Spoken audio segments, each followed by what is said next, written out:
pero más sencillo se te hará cuando conozcas los términos de planimetría. La planimetría es el conjunto de planos o líneas imaginarias que sirven de referencia para dividir al cuerpo humano en diferentes zonas que faciliten su estudio anatómico.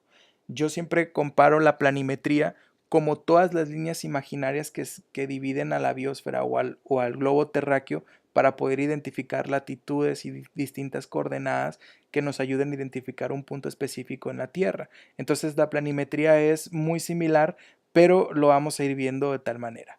La planimetría tiene dos conceptos que hay que memorizar, que son el de plano y el de corte. Un plano es una superficie imaginaria que atraviesa las partes del cuerpo y son tres en total. Tenemos el plano sagital, el plano frontal y el plano transversal. Y un corte es una sección del cuerpo o de uno de sus órganos a lo largo de uno de los planos. Por lo tanto, un plano divide al cuerpo y el corte divide a el cuerpo, pero sobre el trayecto de un plano. Por lo tanto, vamos a ver que existen diferencias muy claras entre plano y corte que las vamos a ir analizando conforme vayamos avanzando en la clase. El plano sagital, por ejemplo, es un plano vertical que divide al cuerpo o un órgano en lado derecho e izquierdo. Es decir, si yo, como mencioné hace unos minutos, si yo tengo la visión de unas coordenadas X y Y, el plano sagital corresponde claramente al eje de las Y porque divide al cuerpo en un lado derecho y un lado izquierdo. Pasa exactamente por la línea media del cuerpo y lo dije, divide al cuerpo en dos mitades iguales, derecha e izquierda, y también puede llamarse de diferentes maneras como plano medio sagital o plano mediano. Y aquí lo tenemos. Si yo tengo un corte del cuerpo, es decir, una división del cuerpo en una mitad derecha y una mitad izquierda, entonces lo hice por un plano de tipo sagital. El plano parasagital, pues bueno, este es un plano que no está considerado dentro de los tres que ya habíamos explicado. Simple y sencillamente aquí la línea media la podemos mover hacia unos cuantos centímetros o lo que quieras respecto al eje de las X y podemos seguir teniendo un corte que divida a un órgano en la mitad derecha y en la mitad izquierda de manera igual, pero pues en el caso de que al moverla no tengamos esa igualdad del lado derecho y del lado izquierdo, pues entonces tendríamos una división de tipo parasagital. Si lo ves en la diapositiva, pues aquí te explica que si el plano sagital no atraviesa la línea media, sino que divide el cuerpo o un órgano en lado derecho e izquierdo desigual, entonces el plano debe de llamarse parasagital. El otro plano, que es el frontal o también llamado coronal, divide al cuerpo u órgano en partes anterior o frontal y posterior o dorsal, justo por la mitad. Es el eje, perdón, es el plano que llega de manera perpendicular al plano sagital. Se llama coronal porque específicamente pasa por una sutura del cráneo que se llama sutura coronal y que va a dividir al cuerpo exactamente por la mitad, pero nos va a poner una mitad anterior y una mitad posterior. No es difícil, la imagen es muy clara de cómo nos vamos a representar estas dos porciones de el cuerpo que nos divide el plano coronal. Por último, el plano transversal, este va a dividir al cuerpo o un órgano, una parte superior, la de arriba, y otra parte inferior, la de abajo, o una parte cefálica y una parte caudal, según los términos anatómicos que ya hemos aprendido, y también se le conoce como plano horizontal.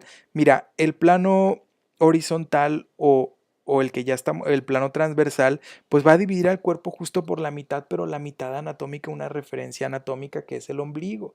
Va a dividir al cuerpo, ya lo dijimos, en una parte superior y una parte inferior. Y no debe de confundirte porque los planos sagital, frontal y transversal están todos en un ángulo recto entre sí.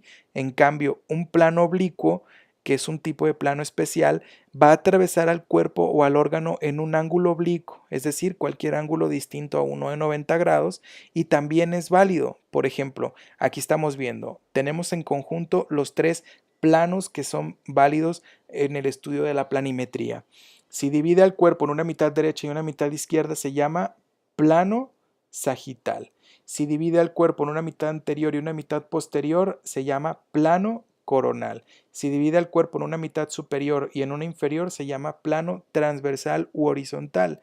Pero son los tres válidos. Y como ya dijimos, puede haber otros dos planos que no están dentro de estos tres, pero que también son válidos, que es el plano parasagital, que es el que va a dividir al cuerpo en una mitad derecha y en una mitad izquierda, pero de manera desigual, y el oblicuo, que va a dividir al cuerpo en un ángulo de 90 grados para poder estudiar cada uno de los diferentes regiones o estructuras del mismo. Por ejemplo, aquí está perfectamente representado. Si yo hago una división del cuerpo, pues esa división del cuerpo va a ser siempre en un ángulo recto. Pero en la imagen C estamos viendo que no está dividido al cuerpo en un ángulo recto, sino en un ángulo oblicuo, que es decir, menor a 90 grados, y que también es válido porque fue dividido por un plano especial que se llama oblicuo. Por último, tenemos a las cavidades corporales. Las cavidades corporales son espacios dentro del cuerpo que protegen, separan y sostienen a órganos internos. Es decir, las cavidades corporales van a estar separadas gracias a la presencia de huesos, músculos, ligamentos y otras estructuras que van a contener o que van a proteger a órganos dentro de los espacios internos que tiene nuestro cuerpo. El cuerpo humano tiene 4 cavidades, por ejemplo, la craneal, la vertebral, la torácica y la abdominopélvica. Pero la cavidad torácica está dividida a su vez en 3 cavidades, por ejemplo, la cavidad pleural, la pericárdica y el mediastino, y la cavidad abdominopélvica está dividida en una cavidad abdominal y en una cavidad pélvica. Lo vemos en esta imagen. Tenemos en el número 1 la cavidad craneal, en el número 3 la cavidad torácica, en el número 4 y 5 la cavidad abdominopélvica, y en este caso, ¿cuál sería la cavidad número 2? Bien, la cavidad número 2 sería la cavidad vertebral. Entonces, no confundir qué órganos aloja cada una de estas distintas cavidades, por el momento no es objeto de estudio, pero lo que sí debes de identificar es esto. La cavidad craneal, la cavidad vertebral son dos cavidades que no tienen subdivisiones, pero la cavidad 3, que es la cavidad torácica, tiene una subdivisión en 3, la cavidad pleural, la cavidad pericárdica y la cavidad mediastino. Y en la 4 tenemos una subdivisión también que sería la cavidad abdominal y la cavidad pélvica.